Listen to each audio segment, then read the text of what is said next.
One of the things that excites me the most about this workshop is anticipating those aha moments. You know, as coaches, when the client has an aha moment and there's just this pause and there's a kind of moment, I am convinced that we are going to have a whole bunch of these moments as we start to encourage people to explore, what does authenticity mean for you?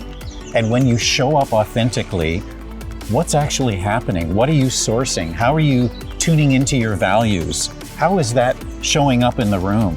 And how are you experiencing with other people? I think it's going to be amazing to witness folks with those moments and then what they do with them. Yeah, you're going for those dopamine hits. Oh, I yeah. love it. I love Big it. time.